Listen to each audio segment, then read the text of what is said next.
What's up, everybody? You're here with the Fly Guy. All right, welcome to Trout Fly Box Rebuild Episode 3. I've got a couple flies for you, just some simple ones. I've been tying up some smaller stuff, and I've enjoyed working with some smaller flies here lately. I'm used to tying larger stuff, so it's nice to get back to these smaller trout flies. I recently had an issue with my camera, and I got it fixed. I'm not a photography and videography expert, but I appreciate your guys' patience as I get everything dialed in.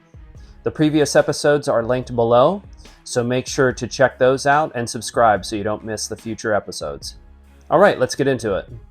So this first fly I call the sand woolly. It's kind of like a hybrid mix between a San Juan worm and a woolly worm. And I kind of stuck with a theme from my Carp Vader dark hybrid carp fly, just with that single silicone leg off the back. And I included some red hackles in the back too, with a foul guard in there to kind of keep that leg from wrapping around the hook shank. You can tie a bunch of these up pretty quick, pretty simple. And of course I've got a bead head there for a little bit of weight. So this is going to be a good one to be able to throw for trout in a variety of different places, still water or rivers or creeks. So I'm looking forward to throwing this one. The next one is the UV Midge. I kind of had to improvise on this one because I did not have the materials that I wanted to use for it. So I'm using a UV2 super hair that saltwater fly tyers use. And I'm just taking 4 strands and twisting it together and then wrapping that body to then coat with UV resin. I think it worked out better than the original idea because there's variation in it.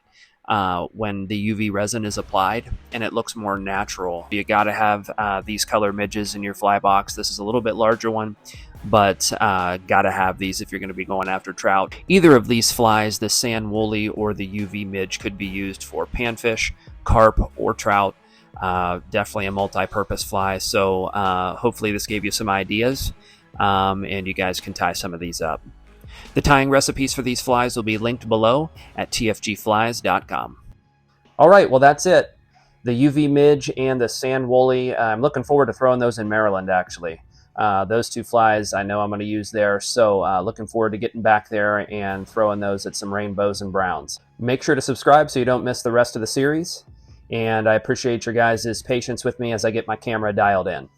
If you like this video, go ahead and hit thumbs up. And if you haven't already, go ahead and subscribe to my channel for more fly fishing and fly tying videos. Thanks again for watching, everybody. Take care, and we'll catch you next time.